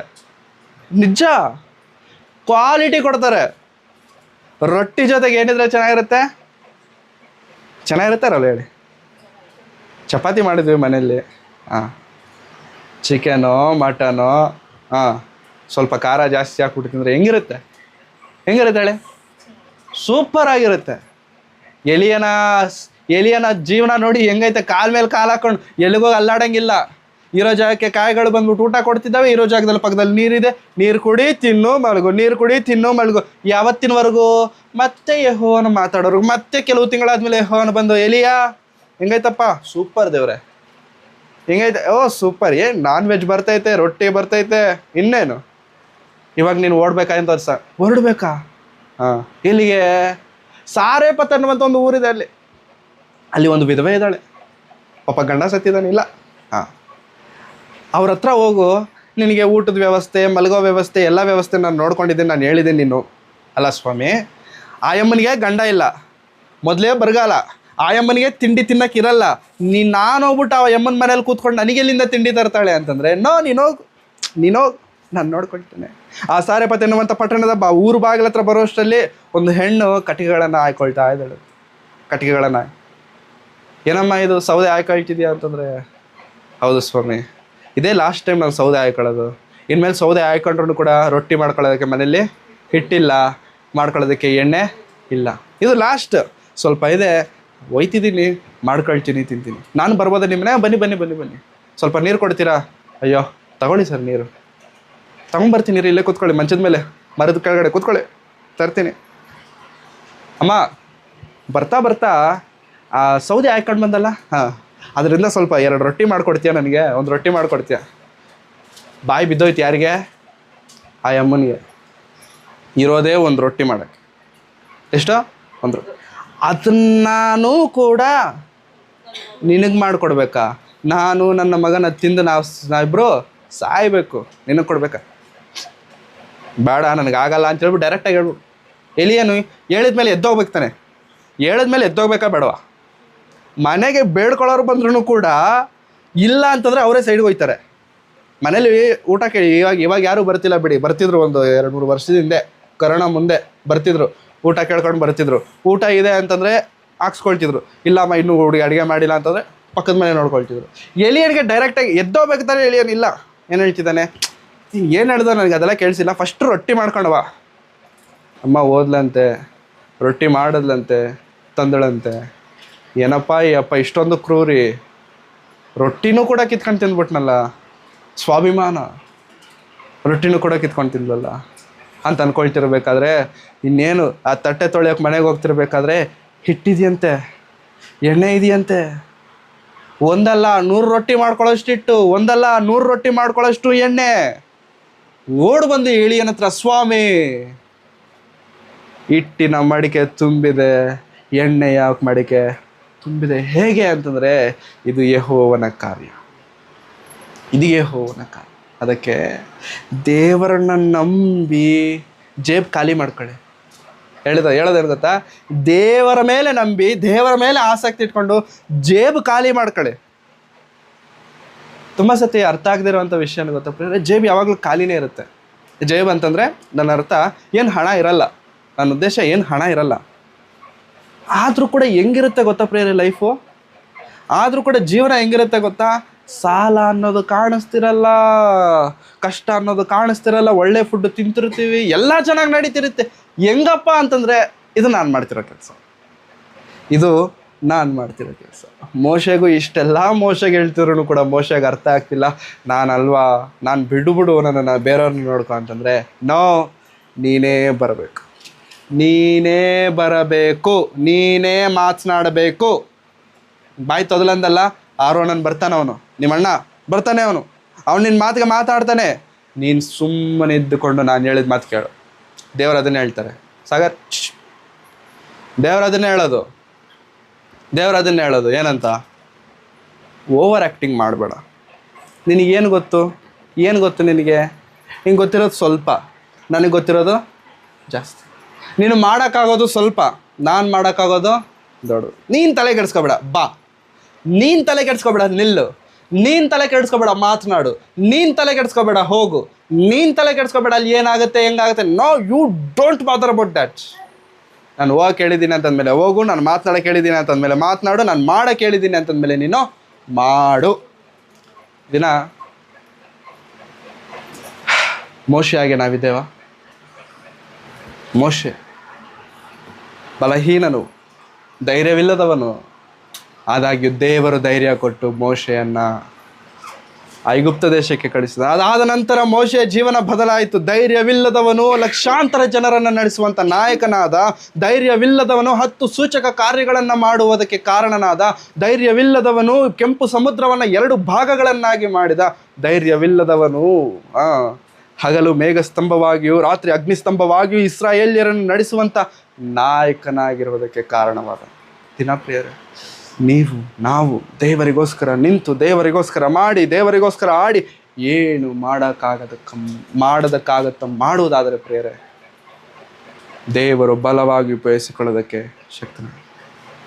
ಬಲವಾಗಿ, ಎಷ್ಟು ಬಲವಾಗಿ ಅಂತಂದರೆ ಯು ಕಾಂಟ್ ಈವನ್ ಇಮ್ಯಾಜಿನ್. ಹಿಂಗಿರ್ಬೋದಾ ನೀನು, ಹಂಗೆ ಅನ್ಕೊಂಡಿದ್ಯಲ್ಲ, ಅದಕ್ಕಿಂತ ಒಂದು ಲೆವೆಲ್ ಜಾಸ್ತಿನೇ. ಹಿಂಗಿರ್ಬೋದಾ ದೇವರೇ ನಾನು, ನೀನು ಹೆಂಗಾದ್ರೆ ಅನ್ಕೊಂಡಿದ್ಯಲ್ಲ ಅದಕ್ಕೊಂದು ಲೆವೆಲ್ ಜಾಸ್ತಿನೇ ನಾನು ಕೊಡ್ತೇನೆ. ಹಾಗಾಗಿ ದೇವರ ಮೇಲೆ ನಿರೀಕ್ಷೆ ಇದೆಯಾ? ಮತ್ತೆ 27ನೇ ಅಧ್ಯಾಯ ಕೊನೆ ವಚನ ಓದೋಣ, ಓದಿ ಮುಗಿಸ್ಕೊಳ್ಳೋಣ. 27ನೇ ಅಧ್ಯಾಯ ಕೀರ್ತನೆಗಳ ಗ್ರಂಥ, ಕೀರ್ತನೆಗಳು 27:14. ಕೀರ್ತನೆಗಳು 27ನೇ ಅಧ್ಯಾಯ 14ನೇ ವಚನ. ಯೆಹೋವನನ್ನು ನಿರೀಕ್ಷಿಸಿಕೊಂಡಿರು, ದೃಢವಾಗಿರು, ನಿನ್ನ ಹೃದಯವು ಧೈರ್ಯದಿಂದಿರಲಿ, ಯೆಹೋವನನ್ನು ನಿರೀಕ್ಷಿಸಿಕೊಂಡೇ ಇರು. ದೇವರು ನಮ್ಮೆಲ್ಲರಿಗೆ ಆಡುತ್ತಿರುವಂಥ ಮಾತು, ಯೆಹೋವನನ್ನು ನಿರೀಕ್ಷಿಸಿಕೊಂಡೇ ಇರು. ದೇವರಿಗೋಸ್ಕರ ಏನಾದರೂ ಮಾಡು. ನಿಜವಾಗ್ಲೂ ಪ್ರಿಯರೇ,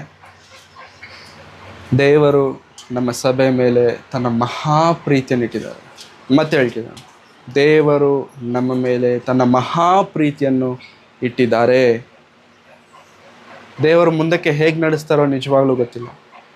ದೇವರ ಮುಂದಕ್ಕೆ ಪ್ರಯಾಣ ಹೇಗಿರುತ್ತೋ ನಮಗೆ ಗೊತ್ತಿಲ್ಲ. ದೇವರು ಹೇಗೆ ಮಾರ್ಗವನ್ನು ತೆರೀತಾರೋ ನಿಜವಾಗ್ಲೂ we are unaware of that. But ದೇವರು ಖಂಡಿತ ಮಾಡೇ ಮಾಡುತ್ತಾನೆ ಅನ್ನುವಂಥ ನಂಬಿಕೆ ಮಾತ್ರ. ಆ ನಂಬಿಕೆನೇ ಇಷ್ಟು ವರ್ಷಗಳ ಕಾಲ ನಮ್ಮನ್ನು ನಡೆಸಿದೆ. ಆ ನಂಬಿಕೆನೇ ಇಷ್ಟು ಜನರನ್ನು ದೇವರ ಬಳಿಗೆ ಸೇರಿಸಿದೆ. ಆ ನಂಬಿಕೆನೇ ಇದುವರೆಗೂ ನಮ್ಮೆಲ್ಲರನ್ನು ಕಾಪಾಡಿದೆ. ಇನ್ನು ಮುಂದೆಯೂ ಹೋಗಬೇಕಾ, ಇನ್ನು ಮುಂದೆ ಹೆಜ್ಜೆ ಹಾಕಬೇಕಾ, ಆ ಹೆಜ್ಜೆಗೆ ಕಾರಣವೂ ಕೂಡ ದೇವರೇ. ದೇವರನ್ನು ನಂಬೋಣ, ದೇವರಿಗೋಸ್ಕರ ನಿರೀಕ್ಷಿಸೋಣ, ದೇವರನ್ನೇ ದೃಷ್ಟಿಸೋಣ. ನನ್ನ ಸಹಾಯವು ಎಲ್ಲಿಂದ ಬರುವುದು? ಭೂಮಿ ಆಕಾಶವನ್ನು ಉಂಟು ಮಾಡಿರುವಂಥ ಆತನನ್ನು ನಾವು ನೋಡೋಣ, ಆತನನ್ನು ನಿರೀಕ್ಷಿಸೋಣ, ಆತನನ್ನು ದೃಷ್ಟಿಸೋಣ. ದೇವರ ಸಮಸ್ತವನ್ನು ಮಾಡುವುದಕ್ಕೆ ಶಕ್ತನು, ಕರೆದಾತನು, ನಂಬಿಕಸ್ತ. ಕಣ್ಣುಗಳನ್ನು ಮುಚ್ಚಿ ಪ್ರಾರ್ಥನೆ. ನಮ್ಮನ್ನು ಬಹಳವಾಗಿ ಪ್ರೀತಿ ಮಾಡಿದ ನಮ್ಮ ತಂದೆಯಾದ ದೇವರೇ, ನಿಮ್ಮ ಪರಿಶುದ್ಧವಾದಂಥ ನಾಮಕ್ಕೆ ನಿಮಗೆ ವಂದನೆಗಳನ್ನು ಸಲ್ಲಿಸುತ್ತೇವೆ ಸ್ವಾಮಿ. ಅದನ್ನ ಮೋಶೆಯೊಂದಿಗೆ ಮಾತನಾಡಿದಂಥ ದೇವರು, ಮೋಶೆಯನ್ನು ಬಲಪಡಿಸಿದಂಥ ದೇವರು, ಮೋಶೆಗೆ ಸಹಾಯಕನಾಗಿರುತ್ತೇನೆ ಎಂದು, ನಾನಿದ್ದೇನೆ ಎಂಬುದಾಗಿ ಧೈರ್ಯವನ್ನು ತುಂಬಿ ಆ ದಿನ ಫರೋಹನನ್ನು ಎದುರುಕೊಳ್ಳುವ ಧೈರ್ಯವನ್ನು ತುಂಬಿದಂಥ ದೇವರೇ, ಈ ದಿನದಲ್ಲಿ ಸ್ವಾಮಿ ನಮ್ಮನ್ನು ಕೂಡ ನೀವು ಧೈರ್ಯದಿಂದ ತುಂಬಿಸುತ್ತಿದ್ದೀರಾ. ನಿಮಗೆ ವಂದನೆ. ನಾನಿದ್ದೇನೆ ಎಂಬುದಾಗಿ ನಿಮ್ಮ ಕ್ರಿಯೆಗಳನ್ನು, ನಿಮ್ಮ ಕಾರ್ಯಗಳನ್ನು ನಮ್ಮ ಜೀವನದಲ್ಲಿ ನೀವು ತೋರಿಸುತ್ತಿದ್ದಕ್ಕಾಗಿ ನಿಮಗೆ ವಂದನೆಗಳನ್ನು ಸಲ್ಲಿಸಿದ್ದೇವೆ ಸ್ವಾಮಿ. ನಿಜವಾಗ್ಲೂ ಸ್ವಾಮಿ, ಕಣ್ಣು ಕಾಣಲಿಲ್ಲ, ಕಿವಿ ಕೇಳಲಿಲ್ಲ, ಹೃದಯ ಇದರನ್ನು ಯೋಚಿಸಲೇ ಇಲ್ಲ ಸ್ವಾಮಿ. ನಿಮ್ಮ ಮಹಾ ಕಾರ್ಯಗಳನ್ನು ನಮ್ಮ ಈ ಬದುಕಿನಲ್ಲಿ ಮಾಡುತ್ತಿದ್ದಕ್ಕಾಗಿ ನಮಗೆ ವಂದನೆಗಳು ಸ್ವಾಮಿ. ನಮ್ಮ ಸಭೆಯನ್ನು ನಿಮ್ಮ ಕರಗಳಿಗೆ ಒಪ್ಪಿಸಿಕೊಡುತ್ತಿದ್ದೇನೆ. ಸಭೆಯಲ್ಲಿರುವಂಥ ಪ್ರತಿ ಒಬ್ಬೊಬ್ಬರನ್ನು ನಿಮ್ಮ ಹಸ್ತಗಳಿಗೆ ಸಮರ್ಪಿಸಿಕೊಳ್ಳುತ್ತಿದ್ದೇನೆ ಸ್ವಾಮಿ. ನಿಮ್ಮ ಅಪಾರವಾದಂಥ ಪ್ರೀತಿ ಕೃಪೆಗಳನ್ನು ಪ್ರತಿಯೊಬ್ಬರ ಮೇಲೆ ನೀವು ಸುರಿಸಬೇಕೆಂಬುದಾಗಿ ನಿಮ್ಮಲ್ಲಿ ಕೇಳಿಕೊಳ್ಳುತ್ತೇನೆ ಸ್ವಾಮಿ. ಇಲ್ಲಿರುವಂಥ ಪ್ರತಿಯೊಬ್ಬರನ್ನು ಪ್ರೀತಿ ಮಾಡಿ ನೀವು ಮಾಡುತ್ತಿರುವಂಥ ಅತಿ ದೊಡ್ಡ ಕ್ರಿಯೆಗಳಿಗಾಗಿ, ಕೆಲಸಗಳಿಗಾಗಿ ನಿಮಗೆ ವಂದನೆಗಳು ಸ್ವಾಮಿ. ಎಲ್ಲ ಕ್ರಿಯೆಗಳನ್ನು ನಾವು ನೆನಪು ಮಾಡಿಕೊಳ್ಳುತ್ತೇವೆ. ನಿಮ್ಮನ್ನು ನಾವು ಕೊಂಡಾಡುತ್ತೇವೆ, ನಿಮ್ಮನ್ನು ನಾವು ಸ್ತುತಿಸುತ್ತೇವೆ, ನಿಮ್ಮನ್ನು ನಾವು ಮಹಿಮೆ ಪಡಿಸುತ್ತೇವೆ ಸ್ವಾಮಿ. ಉಸಿರು ನಿಲ್ಲುವವರೆಗೂ, ಈ ಪ್ರಾಣ ಹೋಗುವವರೆಗೂ ಸ್ವಾಮಿ ನಿಮ್ಮಲ್ಲಿ ಮಾತ್ರ ಇರುವಂತೆ ನಮಗೆ ಸಹಾಯ. ನಮ್ಮಿಂದ ಏನಾಗುತ್ತೋ, ನಮ್ಮಿಂದ ನಿಮ್ಮ ಕೆಲಸ ಏನು ನಡೆಯುತ್ತೋ ಸ್ವಾಮಿ, ಅವುಗಳನ್ನು ಮಾಡುವುದಕ್ಕೆ ನಾವು ಸಿದ್ಧರಾಗಿರುವಂತೆ ನಮಗೆ ಸಹಾಯ. ಕರ್ತನೇ, ಕಳೆದ ಕಾಲವೆಲ್ಲ ನಮ್ಮ ಸಹಾಯಕನಾಗಿದ್ದುಕೊಂಡು ನಡೆಸಿದ್ದೀರಾ, ನಿಮಗೆ ವಂದನೆಗಳು. ಈ ದಿನ ನಿಮ್ಮ ವಾಕ್ಯದೊಂದಿಗೆ ನಿಮ್ಮ ವಾಕ್ಯದ ಮೂಲಕ ನಮ್ಮೊಂದಿಗೆ ಮಾತನಾಡಿದ್ದೀರಾ ಎಂಬುದಾಗಿ ನಾವು ನಂಬುತ್ತಿದ್ದೇವೆ. ಇನ್ನೂ ಹೆಚ್ಚಾಗಿ ನಮ್ಮನ್ನು ಬಲಪಡಿಸಿ, ನಿಮ್ಮ ವಾಕ್ಯದಿಂದ ಸ್ಥಿರಪಡಿಸಿ, ನಿಮ್ಮ ಜ್ಞಾನದಲ್ಲಿ ನಮ್ಮನ್ನು ನೀವು ಸ್ಥಿರಪಡಿಸಿ ನಡೆಸಬೇಕೆಂಬುದಾಗಿ ಬೇಡಿಕೊಳ್ಳುತ್ತಾ ಯೇಸು ಕ್ರಿಸ್ತರವರ ಪರಿಶುದ್ಧವಾದ ನಾಮದಲ್ಲಿ ಪ್ರಾರ್ಥಿಸಿ ಬೇಡಿ ಹೊಂದಿದ್ದೇನೆ ತಂದೆಯಾದ ದೇವರೇ. Amen, amen.